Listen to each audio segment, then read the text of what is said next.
Hello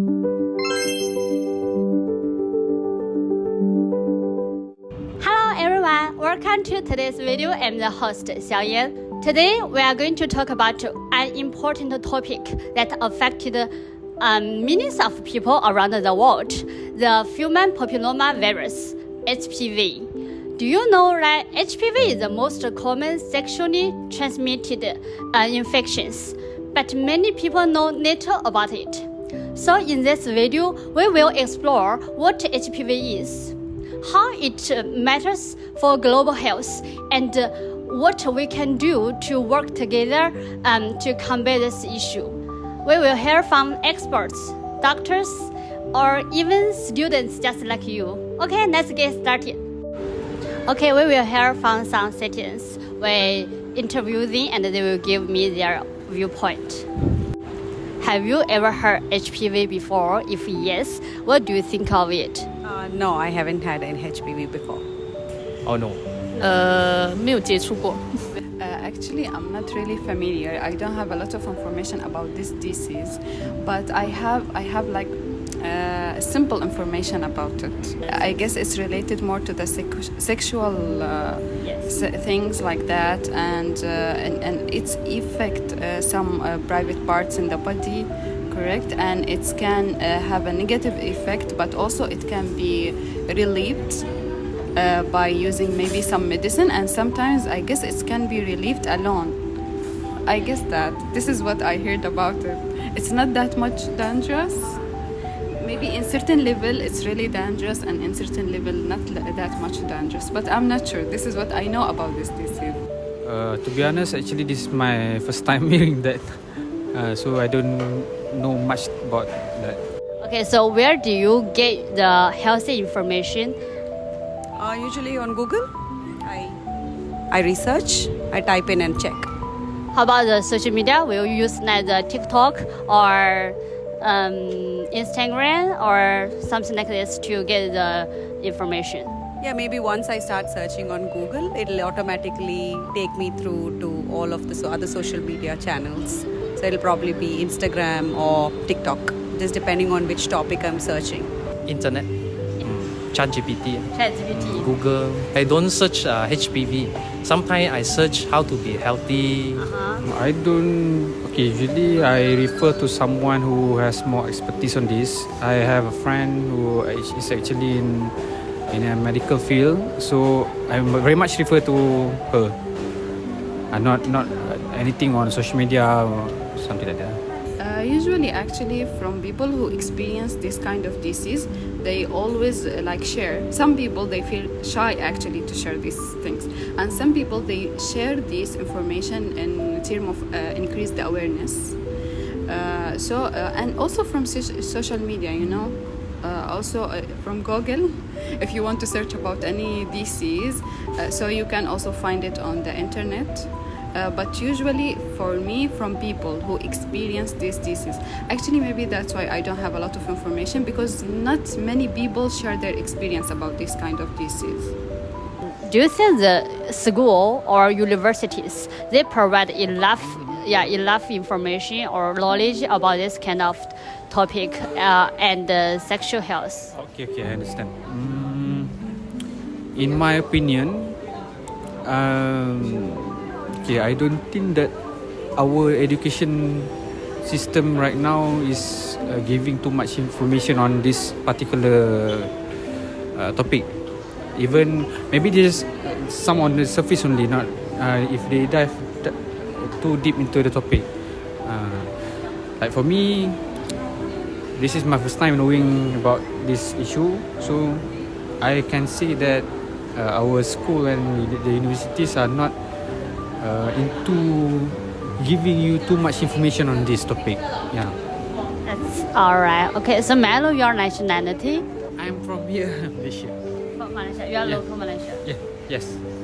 Okay, so in your studies, have you take any courses this kind of? Oh no, my studies, even in my friends' field of study, also we don't have this kind of topic.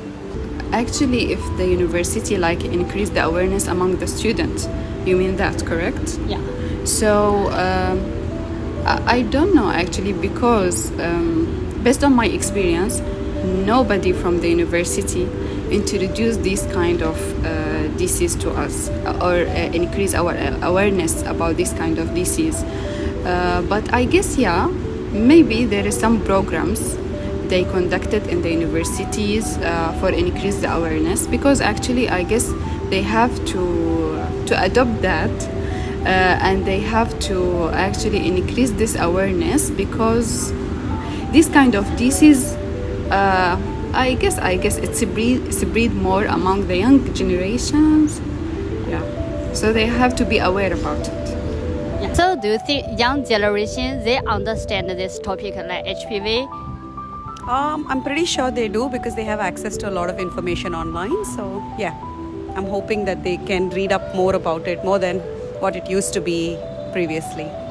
So will you talk about this topic with your children in your family? Or Yes, at some point when they're young right now, but when they are old and it's the right time, I will.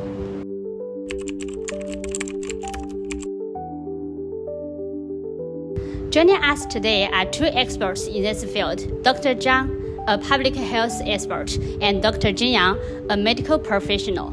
Let's start with you, JINYANG. Can you share with us some information about what HPV is and why it's a global health concern? Certainly, HPV is a major cause of cervical cancer, but it also impacts men and women in other ways. For example, it can cause throat cancer. It's a group of over 200 related viruses, and some of them are high-risk types that can cause cancer. It's so common that most people will get it at some point in their lives. The good news is it's preventable with a vaccine, and regular screening can help catch problems early. That's so informative. Dr. Zhang, what would you say are the biggest misconceptions about HPV? One big misconception is that HPV only affects women. That's not true. Men can get HPV too, and it can lead to cancers in men as well. Another myth is that the vaccine is only for young people. Well, it's most effective before someone becomes sexually active. It's still beneficial for adults who haven't been exposed to all the virus strains. So what role does science and technology play in tackling HPV? Advancements in vaccines and diagnostics have been game-changing. Digital platforms are also helping spread awareness. Though misinformation is a big challenge we need to address. Yes, such as social media plays a big role in spreading accurate information, encouraging vaccination, and breaking the stigma around sexual health. Okay, so what are some barriers people face when it comes to HPV prevention? Access to vaccines is a major issue, especially in low-income areas. Education is another barrier. Many people don't know about the vaccine or don't understand its importance. Cultural stigma around sexual health also prevents open conversation about HPV. Exactly. We also see a lot of misinformation online, which can discourage people from getting vaccinated. That's why education and accurate communication are so critical. That's right. What can viewers do to make a difference? Alright, start by getting vaccinated and encouraging others to do the same. Stay informed by using credible sources, and don't hesitate to talk to your doctor if you have questions. You can also advocate for HPV education programs in your community. Well, every small step counts, from sharing accurate information on social media to volunteering for health awareness campaigns.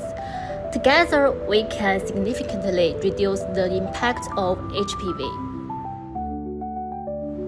Now, let's hear from Dr. Liu, a medical professional in treating HPV-related conditions. Dr. Liu, could you share some practical advice and insights on HPV treatment and patient care? Of course, one of the most crucial aspects of managing HPV is early detection. Regular screenings such as paper smears and HPV tests are vital for identifying potential issues before they escalate into serious conditions like cervical cancer.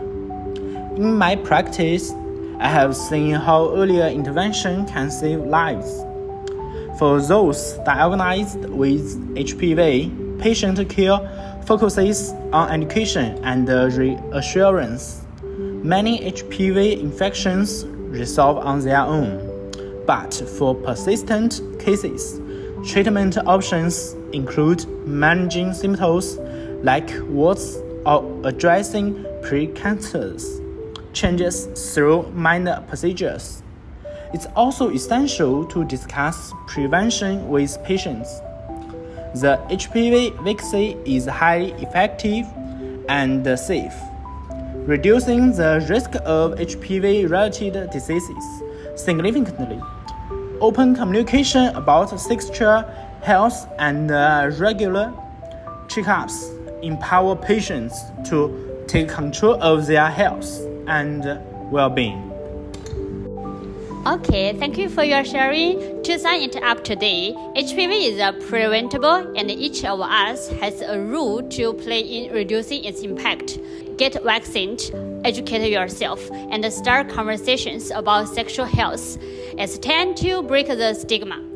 Remember, achieving SDG 3, good health and well-being, is a cooperative effort. So, take action, share this video, and help spread awareness.